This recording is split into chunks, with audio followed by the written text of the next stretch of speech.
তো হ্যালো ভাই, এখন দেখেন আমরা যে টপিকটা করবো সেটা হচ্ছে স্লো মোশন এবং ক্রিপিং মোশন। তো ডেফিনেশন, স্লো মোশনের ডেফিনেশনটা কি আগে সেটা আমরা জেনে নিই। স্লো মোশন, স্লো মোশন হচ্ছে আসলে যে মোশনটা ভেলোসিটি ইজ ভেরি স্মল, খুবই ছোট, ইজ কল্ড স্লো মোশন। তো খুবই ইজি বিষয়। In the case of slow motion Reynolds number is very small. মানে এখানে বলতেছে যে আমার ভেলোসিটিটাও small plus Reynolds number,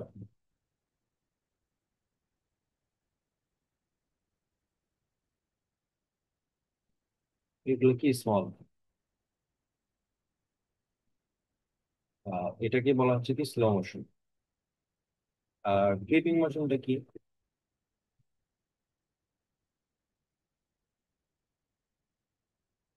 creeping মোশনটা হচ্ছে আরো বেশি স্মল।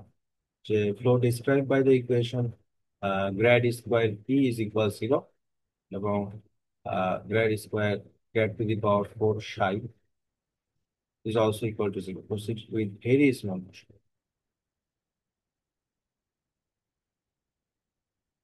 Very small motion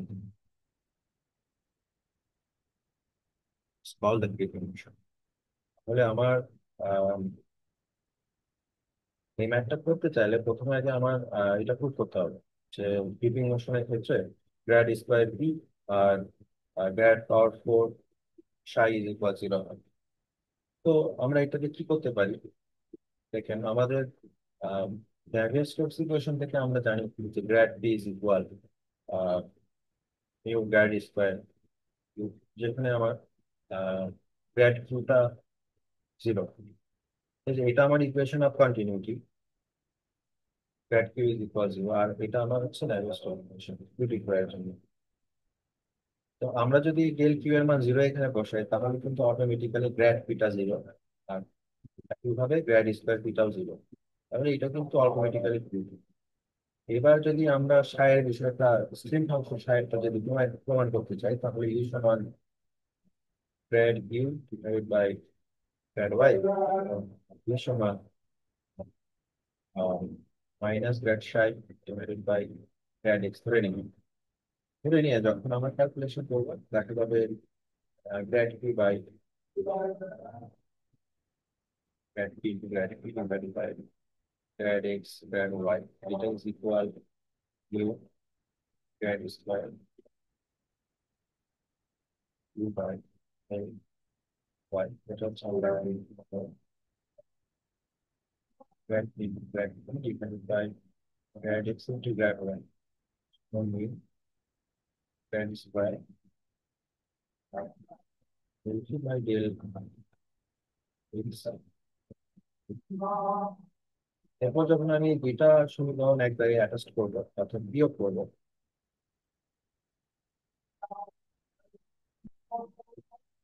বিয়োগ করলে আমার হচ্ছে এটা প্রুফ হয়ে যাবে, অঙ্ক সাইড ইকুয়াল টু 0 প্রুফ হয়ে যাবে। এইটাই আমরা এই ম্যাথে মেইনলি প্রুফ করি। আমি শর্ট ভাবে দেখালাম, এবার একটু লং ভাবে করবো।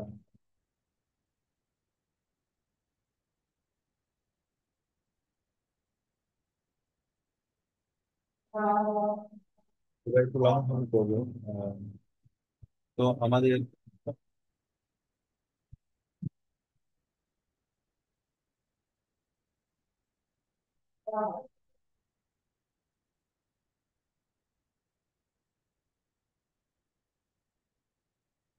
কাজটা কি, আমাদের হচ্ছে এটা প্রুফ করা।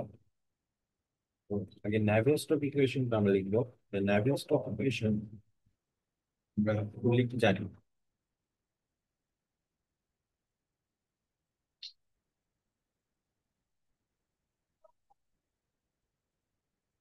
আমরা ন্যাভিয়ার-স্টোকস ইকুয়েশনটা পুরোপুরি কি জানি যে Navier Stokes equations is a solution for incompressible fluid.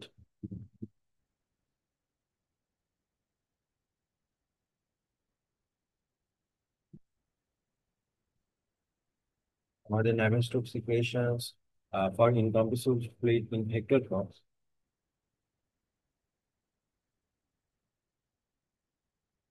এটা কি, যে rho into del q by del t is equal f minus grad p plus mu grad square v।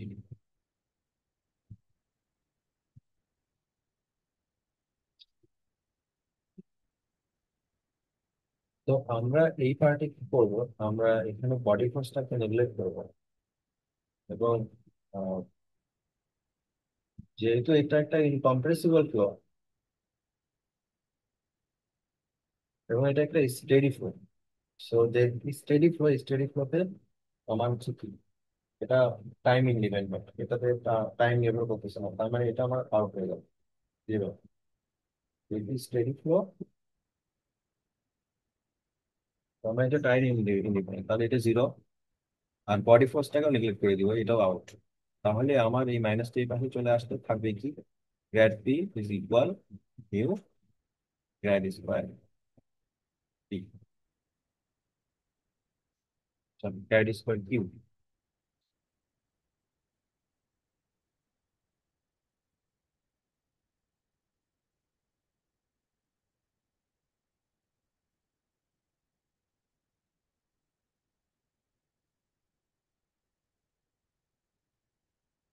ঠিক আছে, তাহলে আমি গ্র্যাড পিকে আহ, কি জানি, যে আমার,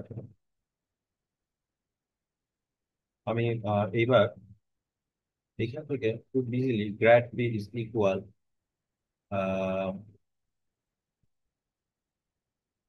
জিরো বলতে পারি। কেন?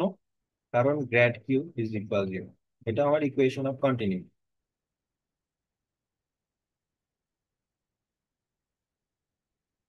ঠিক আছে, তাহলে আমার গ্র্যাড স্কোয়ার পিটাও কি জিরো।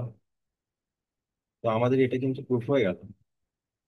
এরপরের পার্টটা কি আমাদের হচ্ছে, স্ট্রিম ফাংশনের যে পার্টটা, তো আমাদের relation between velocity component U is equal আমার স্ট্রিম ফাংশন এল ওয়াই, আর ভি সমান আমরা কি জানি যে এল সাই বাই ডে এক্স। ঠিক আছে, তো এখন আমরা যদি নেভিয়ার-স্টোকস ইকুয়েশনটা দেখি, যে আমার grad P is equal mu grad square Q, এটাকে আমরা একটু বড় করে লিখলে আসলে যে I del P by del X plus del P by del X, এটা ইজ ইকুয়াল মিউ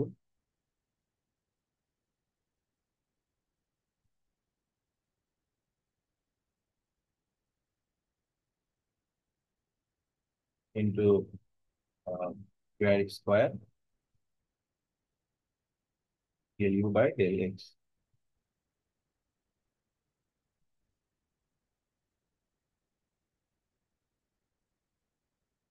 তাহলে এখানে আই থাকবে না, কারণ উভয় পাশে আই আই কেটে গেল। অনুরূপ ভাবে আমার del P by del Y, এটা কি হবে, mu grad square del P by del X.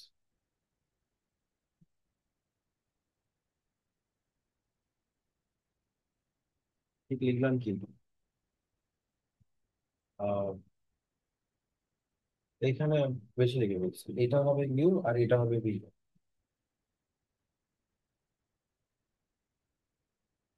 ঠিক আছে, এখানে কিউ, কিউ মানে হচ্ছে আমার কি, কিউ মানে আমার I Q plus J V plus K something এরকম আর কি। কিউ সমান সমান আমার হচ্ছে এখানে I U J V K W, তাই না? এটা যদি হয়, তাহলে কিউ থেকে আমি এখানে ফার্স্ট টার্ম শুধু ইউ নিলাম, আই আই কেটে গেল, অনুরূপ ভাবে এটা এখানে নিলাম। তো এটাকে যদি আমি 1 নম্বর সমীকরণ দিয়ে এটাকে যদি 2 নম্বর সমীকরণ দিই, তো আমি দুইটাকে,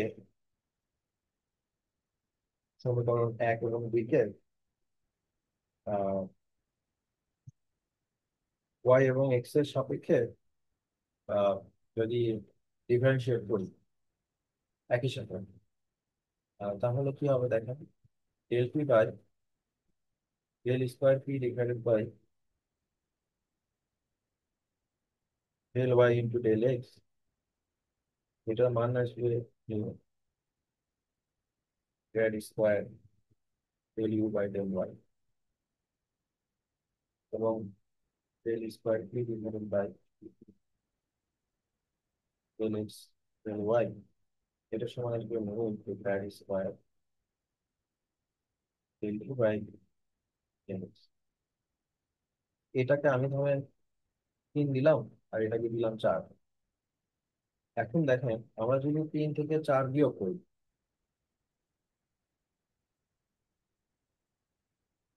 আমরা 3 থেকে যদি 4 বিয়োগ করি তাহলে কি আসে, এইটুকু দেখেন এক, এটা ক্যান্সেল হয়ে যাবে, তার মানে হয়ে যাবে 0। তার মানে আমার mu into grad square del U by del Y plus del U by del X, sorry এটা বিয়োগ করতেছি, মাইনাস বি ইকুয়াল 0। তার মানে এইটা আউট, এটা শূন্য দিয়ে ভাগ হয়ে গেলে আউট। তাহলে del U by del Y minus del U by del X. এখন আমি এই যে ইউ সমান যে মানটা ধরে নিচ্ছি, ইউটা যেটা ধরে নিচ্ছিলাম সেটা যদি এখানে বসাই, তাহলে এখানে কি আসে দেখেন, মানে শুধু মিউটা আউট হবে, এখানে গ্র্যাড স্কোয়ারটা থাকবে বলতে, গ্র্যাড স্কোয়ারটা কিন্তু থাকবে না। আচ্ছা যাই হোক, এখন তাহলে আমার এখানে থাকতেছে কি গ্র্যাড স্কোয়ার ইন্টু এই যে এই পুরো পার্টটা আমি যখন বসাবো তাহলে কি হয়ে যাবে, del square psi divided by del Y square minus del square psi divided by del X square, এটা ইজ ইকুয়াল 0। তার মানে আমার এইটুকু সময়, এটুকু সমান আমার কি গ্র্যাড স্কোয়ার সাই, তাহলে আমার grad square into grad square সাই সমান 0, অথবা grad to the power 4 psi is equal 0 হয়ে গেল। ঠিক আছে, খুবই ইজি।